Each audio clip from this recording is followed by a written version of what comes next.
Hello दोस्तों, investment अब शुरू चैनल में आपका स्वागत है। तो भाई, ऑल टाइम हाई स्टॉक्स का क्या करें? इस समय बहुत सारे लॉन्ग टर्म इन्वेस्टर्स जब अपने पोर्टफोलियो की तरफ देख रहे होंगे तो उन्हें ऐसा लग रहा होगा कि कई सारे स्टॉक्स या तो ऑल टाइम हाई पर पहुंच चुके हैं या नया नया ऑल टाइम हाई बना रहे हैं, क्योंकि जो ओवरऑल मार्केट है वो ही काफी क्लोज है अपने ऑल टाइम हाई के। तो ऐसे वाले केस में क्या करना चाहिए? क्या जो भी स्टॉक ऑल टाइम हाई जाता है उसे बेच देना चाहिए, या ऐसे वाले स्टॉक्स में बने रहना चाहिए? ऑल टाइम हाई वाले स्टॉक्स के लिए हमें क्या करना चाहिए? तो सबसे पहले एक डिस्क्लेमर कि मैं एक सेबी रजिस्टर्ड फाइनेंशियल एडवाइजर नहीं हूं, और मैं यहाँ पर जो भी चीज बता रहा हूँ वो एडवाइस नहीं है। मैं यहाँ अपना प्लान बता रहा हूँ कि मैं क्या करता हूँ और वो क्यों काम करता है, वो किस तरह से मुझे अच्छा प्रॉफिट कमा करके दे सकता है। तो सबसे पहले बात आती है बाय करने में। ऑल टाइम हाई स्टॉक्स को ज्यादातर इन्वेस्टर्स को बाय नहीं करना चाहिए, क्योंकि वहां पर काफी रिस्क हो सकता है। वहां से अगर स्टॉक नीचे आता है तो आप एक काफी बड़ा रिस्क लेके चल रहे हैं। जनरली केवल मोमेंटम ट्रेडर्स वहां पर एंट्री करते हैं, जो कि मोमेंटम वाले स्टॉक में से क्विक प्रॉफिट कमा के निकलना चाहते हैं। और रही बात सेल करने की, तो मैं कभी भी ऑल टाइम हाई स्टॉक को सेल नहीं करता हूं।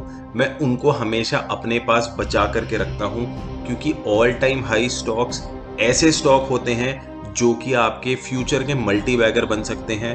वो स्टॉक इतने बड़े बन सकते हैं कि वो आपको अकेले 3 से 4 स्टॉक्स के रिटर्न दे सकते हैं। तो चलिए समझते हैं कि आखिर ऐसा कैसे होता है, और इसके लिए हम चलते हैं स्टॉक के एक एग्जाम्पल पर।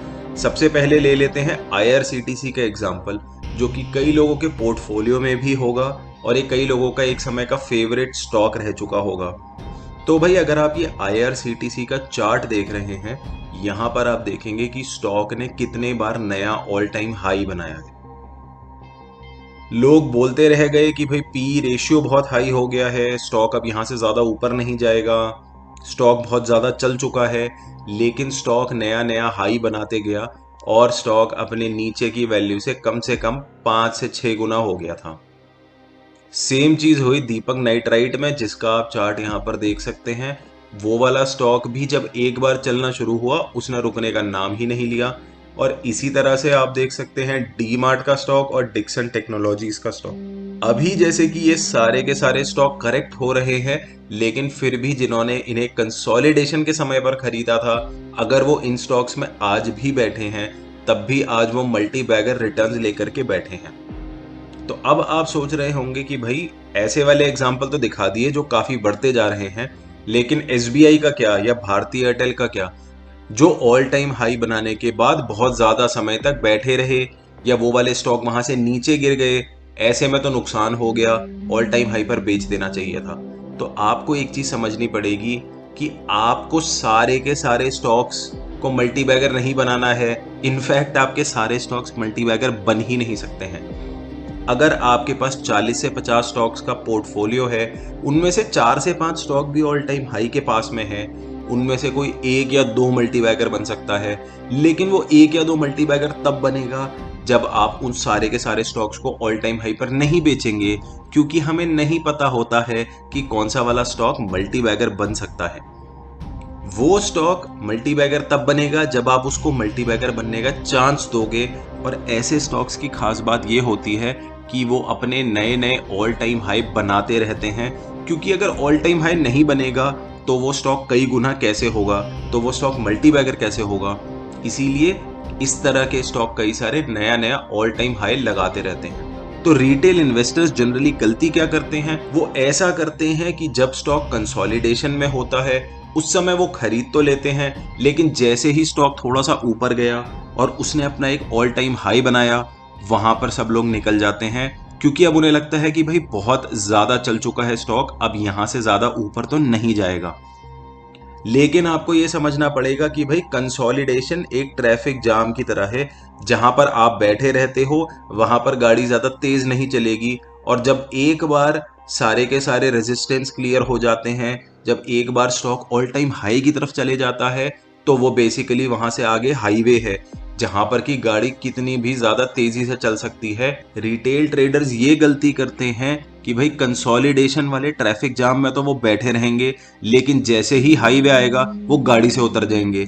जब गाड़ी चलनी शुरू होती है उस समय आपको गाड़ी में बैठे रहना होता है, आपको जल्दी नहीं निकलना होता है। आपने खुद ये नोटिस किया होगा कि कई बार जब आप स्टॉक को एक एक साल से डेढ़ डेढ़ साल से लेके बैठे होते हैं, वो स्टॉक फंसा हुआ होता है कंसोलिडेशन में, वो फंसा होता है ट्रैफिक जैम में, तब तक आप बैठे रहते हैं और थोड़ा ऊपर जाता है, आप बेचते हैं और आपके बेचते ही स्टॉक चलना शुरू हो जाता है, क्योंकि आपके बेचने की जगह गलत है। जहां पर खुला रास्ता है, जहां पर सारे कंसोलिडेशन क्लियर हो गया है, सारे के सारे रेजिस्टेंसेस क्लियर हो गए हैं, स्टॉक नए पे नए हाई बना रहा है, वहां पर कोई लिमिट नहीं होती है कि स्टॉक कितना ज्यादा ऊपर जा सकता है। तो भाई ऐसे में क्या करें? अब क्या कभी भी स्टॉक को नहीं बेचे? तो ऐसा भी नहीं है। जब स्टॉक नया नया ऑल टाइम हाई बनाता रहता है, उस समय आपको स्टॉक को होल्ड करके बैठना है।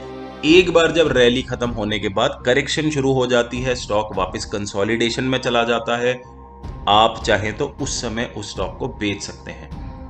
तो अब कुछ लोग कहेंगे कि भाई मैं तो ऑल टाइम हाई बिल्कुल टॉप पर बेचना चाहता हूं, क्योंकि अगर मैं करेक्शन होने का वेट करूंगा तो स्टॉक ऊपर से नीचे आ जाएगा, तो मैं तो सबसे ऊपर बेचना चाहता हूं। तो एक बात आपको समझनी पड़ेगी कि ऑल टाइम हाई पर जो भी स्टॉक बेचता है वो केवल और केवल एक तुक्का होता है।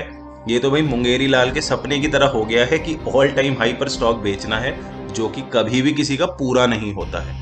इसीलिए ऑल टाइम हाई वाले स्टॉक्स को मैं हमेशा होल्ड करके रखता हूं, क्योंकि वो वहां से कई कई गुना हो सकते हैं। नहीं तो आप भी उन लोगों में से होंगे जो कहेंगे कि भाई मेरे पास ये स्टॉक था, मैंने बड़े अच्छे लेवल पर लिया था, लेकिन मैं कुछ ज्यादा ही जल्दी निकल गया और वो वाला स्टॉक अब देखो कहां से कहां पहुंच चुका है। तो ये वाली गलती आपसे तब नहीं होगी जब आप नए नए हाइज पर होल्ड करने का कॉन्फिडेंस रख पाएंगे। तो चलिए आज की वीडियो में सिर्फ इतना ही। अगर वीडियो अच्छी लगी हो तो लाइक कीजिए, नहीं अच्छी लगी तो डिसलाइक कीजिए, कुछ ज्यादा ही अच्छी लगी है तो सब्सक्राइब कर दीजिए। Thank you everyone, thanks for watching, फिर मिलेंगे।